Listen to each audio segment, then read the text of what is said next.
Magandang araw mga kaibigan. Isang kwentong muli ang aking ibabahagi sa inyo na tiyak na magbibigay kilig, saya at inspirasyon.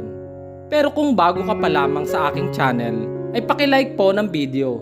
Paki-click ng subscribe button, pati na rin ang bell icon para lagi kayong updated sa mga paparating ko pang upload.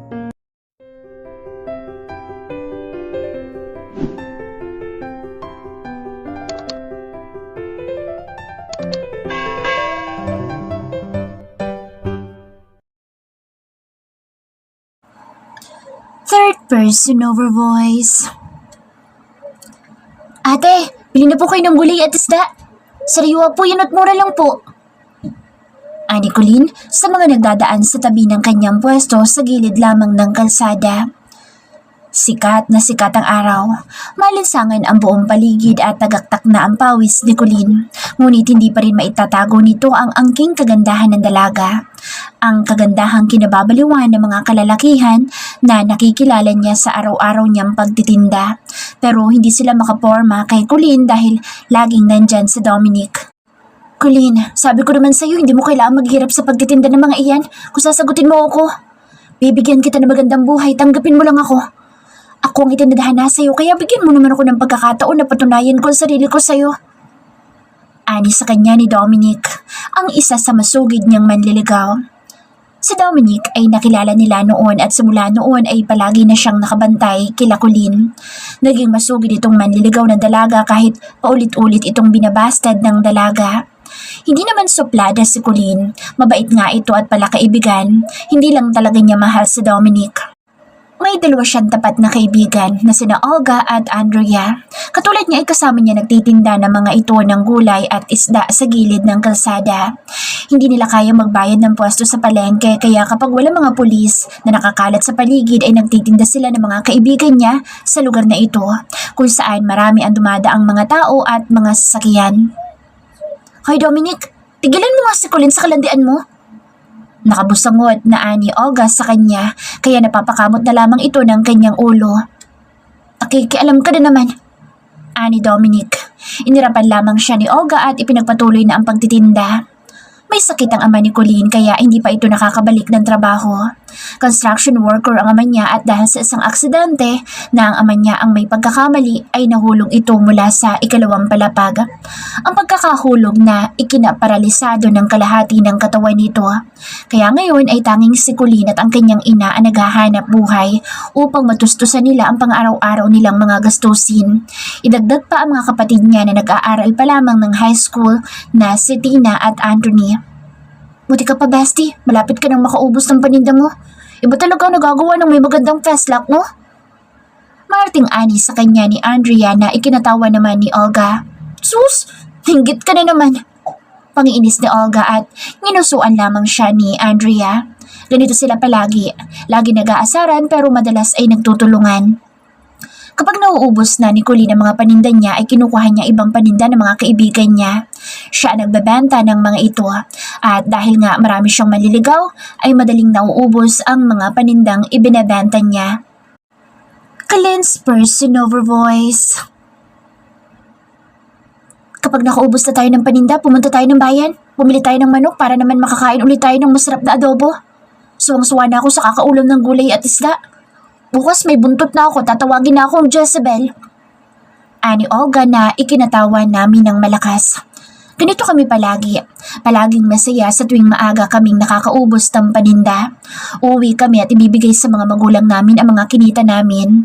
Pero ngayon ay pupunta kami ng bayan upang bumili ng manok para naman makatikim ulit ang pamilya namin ng karne. Iuwi muna natin itong mga gamit natin bago tayo pumunta ng bayan para hindi na natin bitbitin pa. Malayo-layo din ang lalakarin natin at mahirapan tayo kung bitbit pa natin ang mga ito. Ani Andrea. Pumayag naman kami ni Olga dahil tama naman siya. Habang naglalakad kami ay minapansin sila na nagtitinda sa bangketa sa kabilang kalsada na mga pang-ipit ng buhok at mga ribbon. Mga bruha, tingnan niyo yung tinda sa kabilang kalsada. Tara, tingnan natin. Siguradong babagay sa atin mga pang-ipit ng buhok na iyon. Tuwang-tuwa na ani Olga kaya inilan niya agad ako at bigla kaming tumawid ng kalsada nang hindi kami tumitingin sa paligid. Isang malakas na busina ang gumulat sa amin kaya naman napasalampak ako sa gitna ng kalsada. habang si Olga naman ay mabilis na bumalik sa gilid ng kalsada. So sobrang takot ko na itakip ko ang dalawang kamay ko sa ulo ko habang nakasalampak ako sa sahig at nakayukyuk ang mukha ko sa aking mga tuhod. Ito na siguro ang katapusan ko. Kaya paalam, mga mahal ko sa buhay. What the hell? Are you dumb? Galit na asik na isang lalaki ngunit hindi ko pa rin itinataas ang aking ulo dahil umiiyak na ako. Sobrang takot ang nararamdaman ko sa mga oras na ito dahil inakala kong katapusan na ng buhay ko. I am talking to you, stupid woman! Galit na sigaw sa akin, ngunit hindi pa rin ako kumikilos. Basta tara na! Galit na sa Kuya Pogi! Ani Olga habang itinatayo niya ako. Natatakot akong tingnan ang lalaki, baka kasasaktan niya ako dahil sa katangahan ko. Hindi pa rin ako nag-aangat ng ulo at naglakad lamang akong pabalik sa gilid ng kalsada habang inaalalayan na ako ni Olga at Andrea. Next time, sisiguraduhin kong masasagasaan na kita, puisit! Sigaw niyang muli. Humingi ng sorry ang mga kaibigan ko ngunit hindi pa rin nila mapakalma ang lalaki kaya nag-angat ako ng aking ulo at sinigawan ko talaga siya ng bonggang-bongga. Ang yabang-yabang mo, buisit ka? Akala mo sa iyong kalsada? Akala mo pag-aari mong Pilipinas sa inaasta mo? Sumano ugali mo? Sana madapa ka. Unang nguso mo at mabasag ang lahat ng ngipin mo. Sana sumadsadyang ilong mo sa magaspang na kalsada at matapyas para makarma ka. Pangit-pangit mo. Sigaw ko dito at nagtatakbo na akong palayo sa kanila habang hindi pa rin ako tumitigil sa pag-iyak. Hindi ko alam kung saan ako kumuha ng tapang ngunit nasabi ko lang naman iyon dahil ang sama-sama ng ugali niya. Leslie, hintayin mo kami! Sigaw ni Olga kaya nagdahan-dahan na ako sa pagtakbo. Nilungan ko sila at nakita ko pa rin ang lalaki na nakatayo sa gitna ng kalsada na nakatingin sa akin habang marami ang tila nakabantay sa kanya na nagsimula na lumaka dahil may sinabi sa kanila ang lalaking pangit ang ugali. Tumakbo akong muli nang makita kong mabilis na ang lakad nila at pumasok ako sa isang eskinita na kasunod ko lamang ang mga kaibigan ko. Pagkatapos ay nagtago ako sa loob ng isang tindahan. Kasunod pa rin ang mga kaibigan ko. Bakit ba tayo nagtatago dito ha? Nagtatakang ani Andrea. Kasi sa tingin ko, mapapatay ako ng lalaking sinigawan ko. Ang dami pa niyang kasama mga tauhan na sa tingin ko hahabulin tayo. Baka ipapatay na lang niya ako dahil sa ginawa ko kanina. Ani ko at mga kaibigan ko ay nakaramdam din ng takot kaya nanatili kami sa sulok hanggang sa inabot na yata kami ng 4 na oras sa pagtatago. Hindi nagtagal ay lumabas na din kami at sumakay na kami ng tricycle pauwi sa lugar namin. Medyo malayo-layo pa din kasi ang lugar namin kaya sumakay na kami dahil gagabihin kami kapag naglakad kami at saka natatakot din ako doon sa lalaking iyon. Hindi na rin namin nagawang pumunta ng bayan upang bumili ng karne. Umuwi na lang kami at hindi nagpunta sa kung saan. Colleen, bakit ngayon ka lang anak? Patumal ba ang pagbebenta kaya inapo na kayo ng mga kaibigan nyo ha? Ani mama. Pasensya na po mama. Medyo may nangyari lang po kanina kaya hindi po agad kami nakauwi. Naubos naman po lahat ng paninda kaya may pamungunan po ulit para bukas. Ani ko, hindi ko na naikwento pa ang lahat dahil ayoko mag-alala pa si mama at papa. Ang mahalaga naman ay nakauwi ako ng maayos. Ate, nasan yung pangako mong tsunalos ko? Ani, Tina. Bukas na lang ha?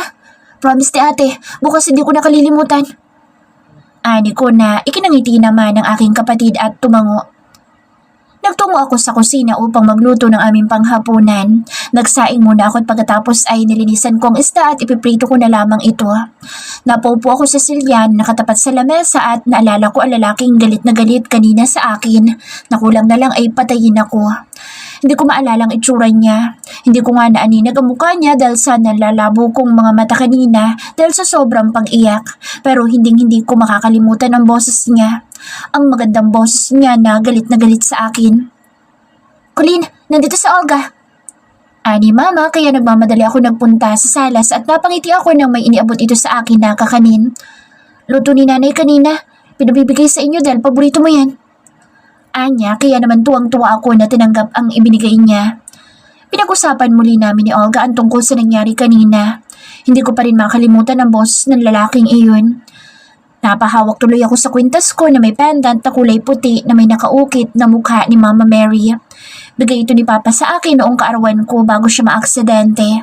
Ang sabi niya ay pinabendisyonan niya ito at dinasalan upang laga akong ililigtas dito sa kapahamakan.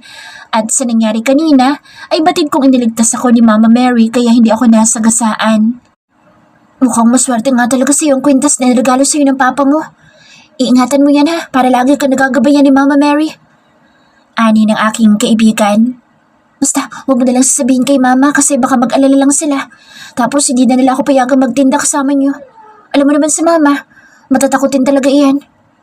Ani ko naman kaya nangako siya na hindi niya ipagsasabi kahit kanino ang nangyari kanina sa amin. Pero sino nga kaya ang lalaking iyon? Hindi ko kasi nakita ang mukha niya kanina dahil hilam sa luha ang mga mata ko kaya medyo nalabo ang paningin ko. Pero ang boses niya, napakaganda ng boses niya. Mama, ano po ba nangyayari? Tanong ko sa aking ina nang magising ako at makita ko siyang umiiyak. Ang papa mo anak, sinugod namin kanina sa ospital dahil namimilipit sa sakit ng kanyang likod. Kailangan na daw maoperahan, sabi ng doktor, upang maayos sa mga nabaling buto. Ang sabi ng doktor, kakailanganin natin ng 300,000 piso para maoperahan ang papa mo. Pero Panginoon ko naman, saan man tayo kukuha ng ganong kalaking halaga? Kahit na magapon tayo magtinda ng gulay at isda, hindi natin kikitain ng ganoong kalaking halaga. Ani Mama habang umiiyak lamang ito. Napaupo ako sa sofa at maging ako ay umiiyak na rin. Hindi ko din alam ang gagawin ko. Pakiramdam ko tuloy ay bigla akong nawala ng pag-asa. Mama, maghahanap po ako ng trabaho. Gagawin ko po ang lahat, mapaoperahan lang po natin si Papa. Wika ko sa aking ina at niyakap na niya ako at para kaming bata ng mahagulhol. Iniisip ko din ngayon kung saan kami kukuha ng pera na pambayad ng ospital dahil kailangan manatili ni Papa doon upang mabigyan siya ng sapat na gamot upang maiwasan ang pagkalat ng impeksyon. Umalis muna ako ng bahay. Nagpaalam ako kay Mama na pupuntahan ko muna ang kaibigan kong si Andrea. Marami siyang kakilala na baka maaaring makatulong sa akin upang makapasok ng trabaho na may magandang kita. Kahit ano yata ipapasukin ko para lamang sa kaligtasan ng aking ama. Naku bestie, mahirap maghanap ng matinong trabaho, nakikita ka agad ng ganyang kalaki. Bakit hindi mo subukan manghiram ng pera kay Dominic? Hindi ba't sabi niya kapag nangailangan ka ng tulong, huwag ka mahihiyang lumapit sa kanya? Ani naman niya. Hindi ako kumibo. Hindi ko naman kaano-ano si Dominic. Naliligaw lang siya sa akin at wala naman akong pagtingin sa kanya. Saan naman kukuha ng ganoon kalaking pera si Dominic pala mo nilang naman iyon ang magulang niya. Ani naman ni Olga. Hindi naman nakakibo si Andrea at nag-isip na lang ito na ibang paraan. May kakilala ko na nagtatrabaho bilang manager sa isang club. Nangangailangan sila ng dancer pero nakamaskara. Sikat itong club na ito at puro mayayaman ng customer. Bawal hawakan ng mga dancer nila. Bawal i-table at bawal lapitan kaya safe ka. Kaya lang dancer ka. Kung kaya mo sikmurain, malaki ang kikitain mo. Dahil sa tipa lang ng mga mayayamang customer, siguradong tiba-tiba ka na. Anya, parang nalaglag naman ang puso ko sa sinabi niya. Napaiyak na lamang ako at hindi agad ako nakasagot. Nagpunta kami magkakaibigan ng city at baka sakali na may mahanap kami na job for hiring for mostly na hinahanap nila ay at least college ang narating kahit hindi nakagraduate. High school lang naman na natapos ko kaya nahihirapan ako maghanap ng matinong trabaho para kumita ng mas malaki. Umuwi na muna tayo. Papadilim na din, baka nag-aalala na sa'yo mama mo at baka magkasakit pa iyon. Ani naman ni Olga. Sumakay kami ng jeepney nang wala pa rin akong kaimik-imik. Ang isip ko ay gulong-gulo kung saan ba ako hahanap ng malaking halaga. Ayoko naman pumasok sa club na sinasabi ni Andrea. Hindi ko kayang sikmurain ang sumayaw na nakatupis lang sa harapan ng mga lalaki nagiinuman. Hindi ko kaya. Nakauwi kami, lahat ay hindi pa rin ako nagsasalita. Hindi naman ako pwedeng lumapit kay Dominic dahil tulad nga ng sinabi ni Olive kanina ay wala din naman pera ang taong iyon at umaasa lamang sa mga magulang. May kaya sila sa buhay pero nag-aaral pa siya at wala pa siyang hinahawakan na kahit na anong negosyo ng kanilang pamilya. Pagkarating namin sa bahay ay hindi ko inabutan si Mama at yung dalawang kapatid ko lamang na si Tina at Anthony ang inabutan namin. Wala si Mama, subugod sa ospital. Sabi kasi ng doktor kanina sa akin ay kailangan na maoperahan ni Papa dahil kalat ng impeksyon at kailangan ng palitan ng bakalang nabaling buto. Anya, kaya napaiyak na ako at mabilis akong sumakay ng tricycle. Kasama pa rin ang dalawa kong kaibigan. Nakarating agad kami sa ospital kaya nagmamadali akong pumasok sa loob. Pagkatanong ko sa information desk kung saang room si Papa ay agad ko din itong pinuntahan. Inabutan ko na nakaupo si Mama sa tabi ni Papa habang umiiyak ito't kinakausap si Papa. Wala tayong pera. Hayaan niyo na lang ako. Kung talagang oras ko na nakahanda na ako. Huwag mo lang pababayaan ang mga anak natin. Ani Papa, kaya humagulhol ako at napatingin sila sa akin. Gagawin ko ang lahat, Papa. Para madugtungan lang po ang buhay niyo. Hindi ko po kakayanin na mawala kayo sa amin. Kailangan po namin kayo ng aking mga kapatid. Umiiyak kong ani at mabilis ko silang nilapitan. Nakita ko ang pagtulo ng luha ni Papa dahil ayaw talaga niya na nakikitang malungkot ako umiiyak. Kinuha ko ang kamay niya at idinaita ko ito sa aking pisngi at hindi ko na talaga mapigilan na humagulhol na ako ng humagulhol. Napatingin ako sa doktor nang pumasok na ito sa loob at lumapit ito kay Mama. Kahit po sana kalahati makapag-deposito tayo para masimulan ng operasyon. Baka kasi mahuli ang lahat kaya as soon as possible, kailangan na siyang maoperahan. Ani ng doktora. Hindi ko na hinintay pa ang sasabihin ni Mama at hinila ko na ang kamay ni Andrea. Papalabas ng silid. Saan tayo pupunta, Bestie? Nagtatakang tanong ni Andrea habang kasunod lamang namin si Olga na nagtataka din. Dalhin mo ako sa club na sinasabi mo. Kaya kong tapakan na lahat ng reputasyon at dignidad ko para lamang sa aking mga magulang. Umiiyak kong ani. Hindi na sila nagsalita at batid kong naunawaan nila ako. Sumakay kami ng jeep at pagbaba namin ay naglakad kami hanggang sa nakarating kami sa isang napakagandang club. Naghintay muna kami sa labas at si Andrea lamang ang pumasok. Madilim na sa labas at kami naman ni Olga ay naghihintay lamang sa pagbabalik ni Andrea. Hindi naman nagtagal ay nilapitan na kami ni Andrea at may kasama na itong magandang babae na sa tingin ko ay nasa edad 28 na. Tiningnan niya ako mula ulo hanggang paa at pagkatapos ay nginitian niya ako ng matamis at iginiya kami sa loob ng club. Pumasok kami sa opisina niya. Nagulat kami na may isang lalaking napakagwapo ang nasa loob na tila ba hinihintay ang pagdating namin at ikinandado ang pinto. Inabutan niya ako ng isang maskara na kulay pula na ang disenyo ay pakpak ng anghel. Magubad ka. Bra at panty lang itira mo at pagkatapos ay isuot mo maskarang iyan. Anya, para akong itinulos sa kinatatayuan ko nang maunawaan ko ang kanyang sinabi, lalo na nagpatugtog siya ng malumanay na tugtugin. Kung hindi mo kaya, malaya ka makakauwi. Anya pa niya. Sinanyasan ako ni Olga at Andrea na maghubad kaya sa harapan nila ay hinubad ko ang suot kong short at t-shirt at pagkatapos ay isinuot ko naman ang maskarang ibinigay niya. Nanlaki ang mga mata nila habang pinagmamasdan nila akong gumiling. Sa ilalim ng aking maskarang suot ay mga luhang ayaw paampat mula sa aking mga mata ang dumadaloy at nagpapakita ng kabiguan para sa aking sarili. Ngunit pag-asa para sa buhay ng aking ama. Ang lalaki naman na sa tingin ko ay may-ari ng club ay hindi inaalis ang pagkakatingin sa katawan ko. Perfect! You can start now. Bibigyan kita ng 4 na pair ng two-piece na maaari mong isuot. Nasabi din sa akin ni Andrea at ang manager ko na kailangan mo na malaking halaga kaya natawagan ko na ang doktor upang masimulan ang pagpapaopera sa ama mo. Ngunit pipirma ka sa akin ng kontrata na mananatili ka sa club ko hanggang sa mabayaran mo ang pagkakautang mo. Save ka sa club na ito. Walang gagalaw sa iyo. Walang magtatangkang humawak sa iyo at bawal kang itable.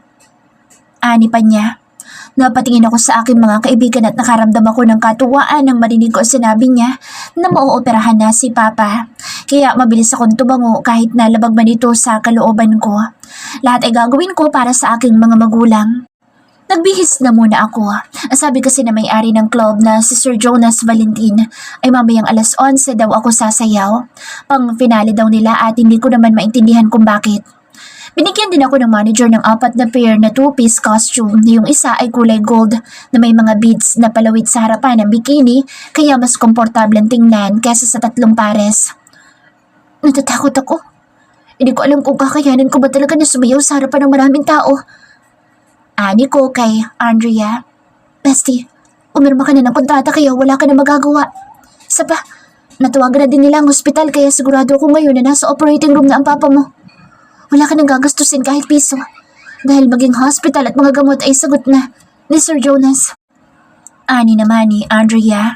Hindi na ako nakakibupa pero ang tibok ng puso ko ay hindi ko na maintindihan. Matinding takot ang bumabalot sa akin ngayon dahil kailanman ay hindi ko naisip na magagawa ko ito para lamang sa pera. Pero ang pera namang iyon ang magliligtas sa buhay ng aking ama. Napahagulhol na lamang ako dahil wala na talaga akong kawala pa at mukhang ito na ang simulan ng pagkalugmok ko sa putikan. Huwag ka mag-alala. Malinis at matino ang club na ito. Walang sino man na maaaring pumwersa sa iyo dito. Kapag ayaw mo, salita mo masusunod. Ani na isang boses sa likuran namin kaya napalingon kami sa pinanggalingan ng boses. Si Sir Jonas na nakatayo at nakasandal sa pintuan habang nakatitig sa stage at pinapanood ang isang dancer na nakamaskara na kulay puti na may paru-parong pakpak na disenyo. Siya si Butterfly at ikaw naman, ang magiging pangalan mo dito ay Angel. Bagay na bagay sa iyo ang pangalang Anghel. Anghel sa lupa. Anya na hindi inaalis ang pagkakatingin kay Butterfly. Siguro ay gusto niya ang babaeng sumasayaw kaya ganoon na lamang ang pagkakatitig niya dito. Hindi naman ako kumibo na nananahimik na lang ako nang maramdaman ko ang pagtabi niya sa akin. Inooperahan na ang ama mo. Bukas pwede mo na siyang dalawin. Bibigyan kita ng konting halaga mamaya upang may panggastos ka sa bahay ninyo. Aniya. Naku, wag na po sir. Sapat na po sa akin na naoperahan ang papa ko. Hindi ko na po hinahangad na magkaroon pa ng extra.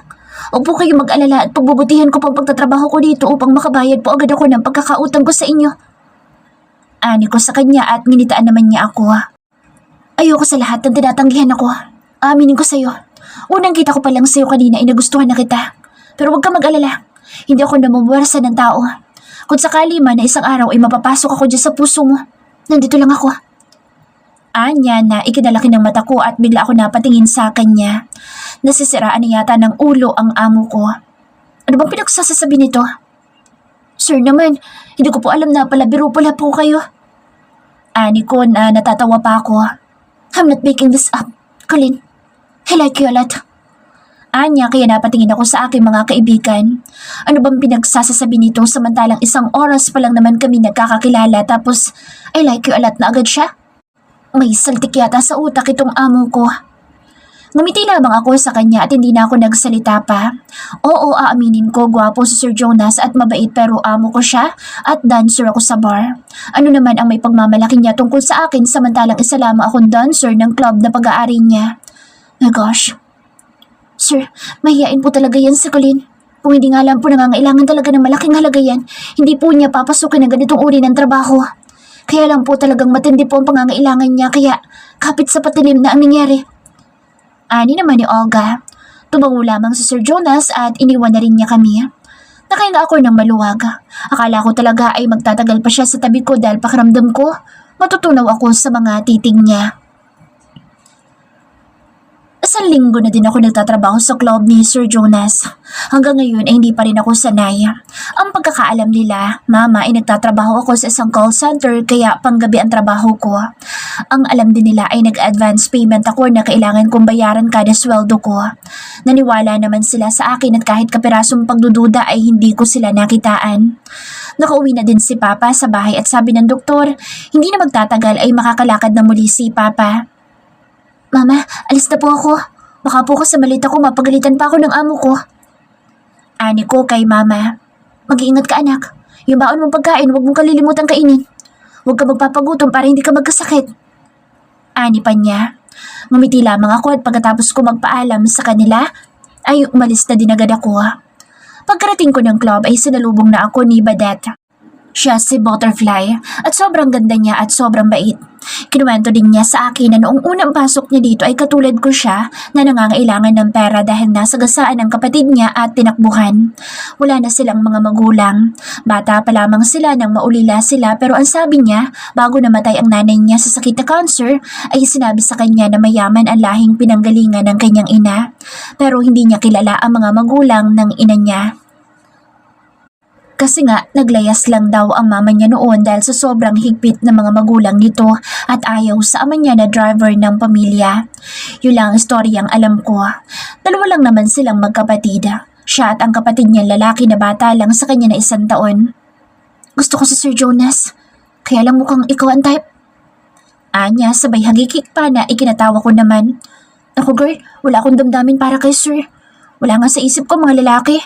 Nakafocus ako ngayon sa pamilya ko. Kay mama at papa, sa 2 kong kapatid na nag-aaral. Buti nga, malaki ang kinikita natin sa tip. Kung hindi, wala akong iuuwi. Kasi mauna ko sa utang. Ani ko sabay bungis-ngis din kaya nauwi na kaming dalawa sa tawanan. 6 kaming dancer dito pero sa badat lang ang nakagaanan ko ng loob. Kasi siya yung open sa akin. Siya yung unang lumapit sa akin at nagkwento ng buhay niya kaya heto, naging magkaibigan kaming dalawa. Oh girl, ikaw na sasalang. Konting kambot lang at marami ka ng may uwing tip. Ay niya sa akin na ikinatawa ko ng mahina. Nagsimulang tumugtog ang musika kaya naman dahan-dahan akong lumakad papunta sa gitna ng stage at pagkatapos ay nagsimula na akong gumiling ng marahan at umiikot-ikot sa dance pole na nakatayo sa pinakagitna ng stage. Habang sumasayaw ako'y napansin ko ang 2 lalaki na umiinom malapit lang sa stage. Nakatitig sa akin ang isang lalaki na sobrang gwapo habang ang kasama niya ay umiinom naman. Hindi ko maintindihan ang nararamdaman ko habang pinagmamasdan niya ako. Hindi ko din alam kung napapansin niya na sa kanya ako nakatitig. Nakita kong tinawag niya ang waiter at hindi naman nagtagal ay nilapitan siya ng manager namin at kinausap. At nakikita ko na itinuturo niya ako kaya ang kabog ng puso ko ay hindi ko na maintindihan. Pati yata ang musika ay hindi ko na naririnig pa dahil sa lakas ng pagtibok ng aking puso. Hindi naman nagtagal ay umalis na rin ang manager at hinarap na ang lalaking gwapo ang kanyang kasama. Pero panaka-naka pa rin niya akong pinagmamasdan. Halos ipanalangin ko na sana ay matapos na ang tugtugin upang matapos na din ako dito. Hindi naman nagtagal ay si Badat na ang kasunod kaya nagmamadali na akong umalis habang sa puko ang aking dibdib dahil pakiramdam ko ay sasabog ang puso ko. Mukhang natipuhan ka ni Sir Felix. Mag-iingat ka dahil hindi basta-basta ang taong yan. May moto sa buhay yun. What Felix wants, Felix gets. Kaya mag-iingat ka. Ani Ate Lindsay, ang manager ng club kaya mas lalo tuloy ako nakaramdam ng matinding takot. Ate, kapag gusto niya akong i-table, huwag kayong papayag ha. Ani ko at natuwa naman siya ng mahina. Hindi kanya mapipilit. Unless na lang gagamitan ka ng puwersa o gagamitin niya ang kapangyarihan niya sa lugar na ito. Hindi pang karaniwang tao yan. Hindi man namin siya lubusang kilala pero yung kasama niyang iyon, kayang-kaya niyang ipasara ang club na ito. Anya kaya nakaramdam ako ng takot. Kung gayon, ay sino ang kasama ng lalaking iyon na kaya daw ipasara ang club na ito? Puro bilyonaryo ang mga iyan. Kung bilyonaryo ang amo namin, kaya lang nilang lampasuhin. Ganoon siya katindi. Ani pa ni Ate Lindsay. Pakaramdam ko tuloy ay gusto ko nang umuwi dahil nakakatakot naman pala ang dalawang iyon. Huwag ka matakot, hindi pa naman sila nagugulo dito. Kahit na kailan. Marami na iyang natipuhan dito pero wala pa siyang pinilit kaya huwag ka matatakot. Anya, kaya naman nakahinga ako ng maluwag sa tenuran niya. 4 na beses akong sasayaw sa stage sa buong magdamag. Madadagdagan lang iyon kapag may nag-request na customer na sumayaw ako muli tapos magbibigay sila ng tip. Ganoon lang naman sana kasimple iyon pero dahil nga hindi ako sanay, napakahirap noon para sa akin. Bandang 12:00 ng hating gabi akala ko'y makakapagpahinga na ako ngunit tinawag ako ni Sir Jonas dahil may gusto daw na magpa-private dance. At kikita daw ako ng 50,000 para lang sumayaw sa isang customer sa loob ng isang private room. Pero sinigurado naman nila sa akin na hindi ako hahawakan ng lalaking iyon. Nabigla ako sa sinabi nila. Alam kong may pa-private show sila at sinabi din naman sa akin ni Badat na sasayaw lang talaga dahil ilang beses na daw niyang naranasan iyon. Pumayag ka na girl. Mukhang hindi titigil si Felix hanggat hindi kanya na ipa-private. Alam niya din na hindi mo pwedeng tanggalin ang maskara mo kaya hindi kanya makikilala. Ani Ate Lindsay at nakaramdam ako ng takot nang marinig ko ang sinabi niya. Kung gayon ay bumalik pala ang lalaking yun upang makita lamang ako sumayaw sa private room at willing pang magbayad ng 50,000. Malaking tao kasi si Felix kaya hindi ko mahindian. Pero ipinaluwanag ko naman sa kanya ang kalagayan mo. At nangako siya na gusto ka lang niyang makitang sumayaw at kapag nagustuhan niya, ay hindi ka na sasayaw sa stage at siya na lang ang sasayawan mo. At kada sayaw mo sa kanya, ibabayaran ka niya ng malaking halaga. Ani pa ni Sir Jonas na ikinagulat ko. Ibig sabihin kapag nagustuhan niya ang gagawin kong paggiling ay hindi na ako magsasayaw sa stage? Dahil sa narinig ko ay pumayag akong bigla. Bahala na. Nangako naman sila sa akin na hindi talaga ako hahawakan ng lalaking iyon. Kailangan ko ng pera kaya ito na siguro ang pagkakataon ko para din mabayaran ko na sa Sir Jonas at makawala na ako sa lugar na ito. Hindi naman nagtagal ay pumapasok na ako sa isang silid na madilim at tanging maliit na iba't ibang kulay na ilaw lamang ang tanging nagbibigay ng bahagyang liwanag sa loob ng silid na ito. Ang puso ko ay tila basasabog na sa tindi ng pagtibok nito. Nanginginig pati ang aking mga tuhod dahil ngayon ko lamang ito gagawin. Lumapit ako sa isang mini stage na may nakatayong pole sa gitna. Nababanaagan ko isang lalaki na nakaupo sa isang malaking sofa na nakataas pa ang paa sa ibabaw ng maliit na lamesa. Nagsimulang tumugtog ang mabagal na musika kaya nagsimula din akong gumiling ng dahan-dahan na hindi ko inaalis ang tingin ko sa lalaki nakaupo sa sofa. Hindi ko naaaninag ang mukha niya dahil madilim. Sumasayaw lang ako at ang alam ko lang ay mananatili ako dito ng isang oras upang makasama ang lalaking ito. I like you, Angel. I really do. Kaya lang, huli ka na dahil may nilalaman ng puso ko. Ang babaeng hinahanap ko na pumukaw sa natutulog kong puso. Pero gusto rin kita. Hindi nga lang katulad kung gaano ko kagusto ang babaeng hinahanap ko. Ang babaeng nagpapabaliw sa akin ngayon. Ang babaeng may pinakamagandang mukha sa buong mundo. Anya, na ikinagulat ko at nanginig ako sa takot dahil hindi ko makakalimutan ang boss niyang iyon. Siya ang lalaking muntik na makabangga sa akin at ang lalaking pinahabol kami sa mga tauhan niya. Siya yung gustong pumatay sa akin. Dahil sa naiisip ko'y biglang nagtuluan ang aking mga luha. Buti na lamang at madilim sa lugar na ito kaya sigurado akong hindi niya ako nakikitang umiiyak. Do you know how to communicate? Tanong niya sa akin pero hindi pa rin ako nagsasalita. Well, I guess kahit sa pagsasalita ay bawal kayo. Sige, ako na lang magkukwento sa'yo. My name is Felix Davant, multi-billionaire and 28 years old. Single pero nahanap ko ng babaeng gusto ko makasama sa buhay. Pero wala pa siya sa tabi ko at gagawin ko ang lahat upang mahanap siya. Pinagtataguan kasi ako. Pero kalat na mga tao ko upang hanapin siya at kung sino man ang hahadlang ipapatayin ko. Alam mo ba na maging ang pangalan ng babaeng yun ay hindi ko alam? Pero may palatandaan naman ako sa kanya at maging ang mukha niya ay hindi ko makakalimutan. Kaya sisiguraduhin ko na magiging akin ang babaeng iyon at willing ako na ibigay sa kanya ang lahat ng nanaisin niya.